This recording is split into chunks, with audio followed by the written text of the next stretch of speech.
Apple mund të jetë vetëm disa javë larg nga prezantimi i një prej iPhone-eve më të pazakontë në historinë e kompanisë.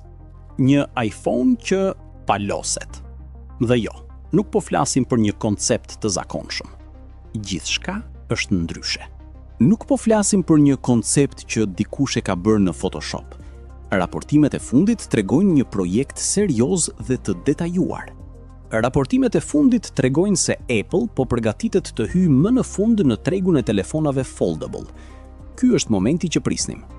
Dhe nëse informacionet janë të sakta, ky mund të jetë një nga produktet më të shtrenjta që Apple ka nxjerrë ndonjëherë.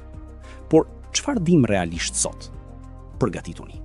Për vite me radhë kemi parë Samsung, Google, Huawei, Honor dhe kompani të tjera të eksperimentojnë me telefonat që palosen. Por Apple asgjë deri më sot, asnjë iPhone foldable. Deri tani. Sipas raporteve të fundit nga analistë të besueshëm, kompania po përgatitet të prezantojë iPhone-in e saj të parë foldable në vjeshtën e vitit 2026, një vit kyç. Dhe pajisja po përmendet gjithnjë më shumë me emrin iPhone Ultra. Por mbajini mend këtë. Apple nuk e ka konfirmuar ende zyrtarisht emrin. Mbetet një mister i madh. Pra, iPhone Ultra është emri që po qarkullon. Raportimet më të fundit e vendosin prezantimin në shtator, së bashku me modelet e reja Pro. Apple po planifikon diçka të madhe. Sipas raporteve, Apple po përdor një dizajn foldable të tipit book style.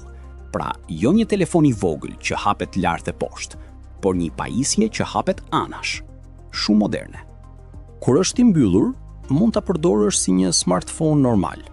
Por kur e hap, ke një ekran shumë më të madh. Synimi është një pajisje hibride që shërben si telefon dhe mini tablet. Disa raporte flasin për një ekran të jashtëm rreth 5.5 inç, ndërsa ekrani i brendshëm mund të jetë rreth 7.8 inç. Pra, kur e hap, ke një sipërfaqe ekrani jashtëzakonisht të madhe dhe të pastër. Mund ta përdorësh për video, për lojra, për multitasking apo internet. Dhe këtu vjen pjesa më interesante. 7.8 inç është pothuajse sa një iPad mini.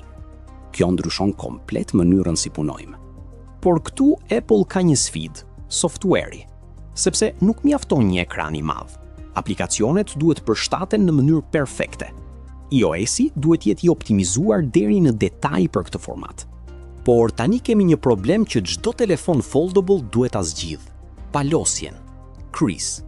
Vijën që mund të shohësh në mes të ekranit kur e hapni plotësisht. Apple po punon për ta minimizuar atë. Dhe trashësia është një tjetër faktor kyç. Raportimet flasin për një trup jashtëzakonisht të hollë kur telefoni është i hapur, rreth 4.5 deri 5 mm. Një mrekulli e vërtetë e teknologjisë. Çfarë do të ketë brenda? Raportimet flasin për një çip të gjeneratës së re, A20. Gjithashtu është përmendur modemi C2 i Apple. Kjo pajisje do të jetë më e fuqishmja që kemi parë ndonjëherë, padyshim. Tani vim te kamerat. iPhone Ultra Foldable mund të mos ketë sistemin me 3 kamera, po përflitet një konfigurim me 2 kamera 48 megapiksel. Apple mund të ketë bërë këtë zgjedhje për dizajnin. Dhe tani, pjesa që do t'ju interesoj, çmimi. Raportimet thonë se ky iPhone mund të kushtoj diku nga $2.000 deri në $2.500. Një çmim premium për një teknologji premium. A mund Apple Samsungun? Samsung ka vite përvojë, por Apple ka ekosistemin. iPhone, Mac, iPad, të gjitha në një vend. Ky integrim do të jetë forca që mund të ndryshojë gjithçka. Do shohim shpejt. iPhone Ultra Foldable mund të jetë ndryshimi më i madh në histori. Por pyetja mbetet për ju. A do të paguanit mbi $2.000 për një iPhone që paloset? Shkruajini mendimin tuaj poshtë. Faleminderit.